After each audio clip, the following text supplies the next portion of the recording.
Hi everyone, today we will do Kailash Chandra dictation transcription number 209. You can get the PDF from description box. So ready? Start. Mr. Deputy Chairman, I have moved an amendment and while doing so, I have noted that the bill has been passed by the other house. I have got to make out a very good case for referring the bill to a select committee. As has been mentioned by the Honorable Minister and Honorable Member Sri Desai, the Forward Markets Regulation Act 1952 has been in operation for a number of years and controls have been imposed on a number of commodities through a number of recognized associations. The powers that are now proposed to be vested in the Commission are very drastic, and it is for the House to decide whether such wide powers are at all necessary. The main ground on which these powers are sought to be taken, for which the Act is to be amended, is to curb speculation. No one will object to this laudable object that mere speculation which forces prices up should be checked, but the question is whether that object can be served without the other factors which can control the price line. As you know, prices cannot be forced up merely by speculation. If the supply is more than the demand, or if the supply is sufficient, whatever may be the speculation, it may be possible within a few days to reduce the prices, but the prices cannot go up beyond a reasonable limit. The powers that are now proposed to be given are very drastic. In the Forward Contracts Regulation Act, ready delivery contract is defined as a contract which provides for delivery of goods within 11 days. But if somebody delivers the goods within 12 days, only a day late, it becomes bad.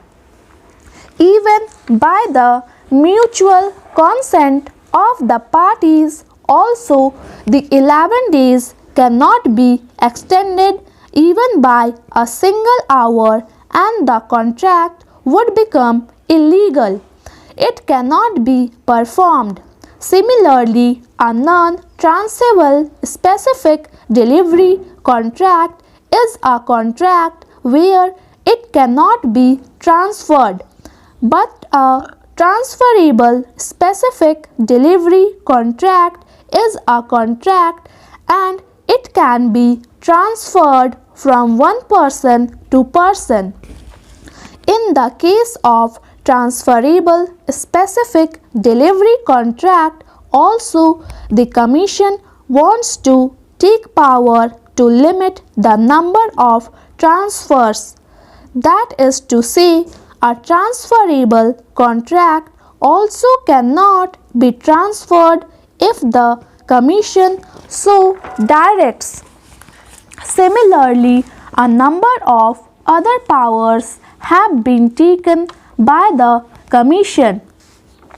If a bylaw is amended and if contracts have been entered into prior to the amendment of the bylaw, and if the contracts are still outstanding and have not been fulfilled or performed, the new bylaw that will be framed by the association will be applicable to these contracts also.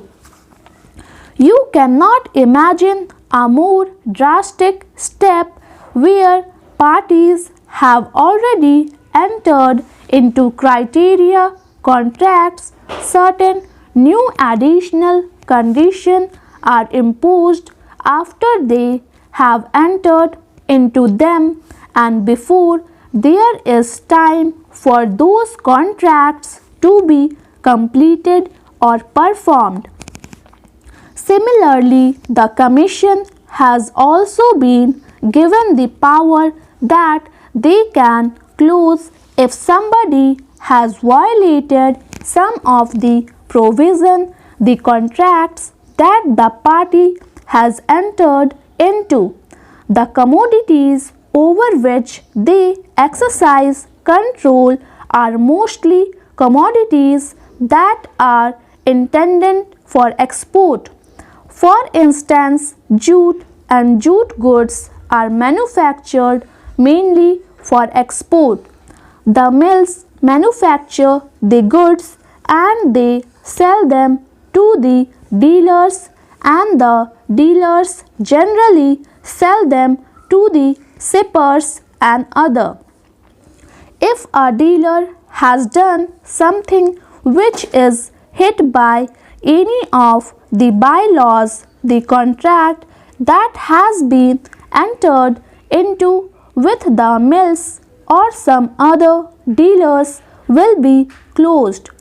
What happens then to the shipper who has entered into a contract for supply of foreign markets?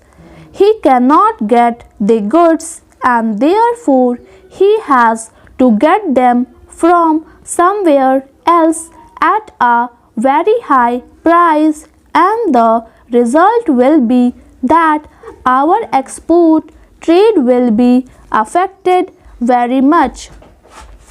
In this connection, I would mention that I have got here copies of telegrams sent by the Chamber of Commerce in the United States of America, the United Kingdom and Australia, etc.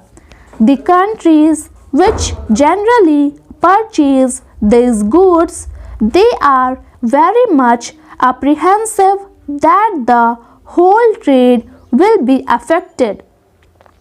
Recently, an order was passed by the Forward Markets Commission directing that a certain amount, a very high amount, should be deposited in cash in respect of contracts called long position by the purchaser.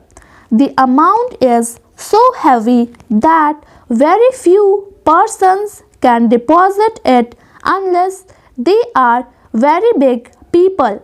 Also, they fix up the price of jute at certain amount.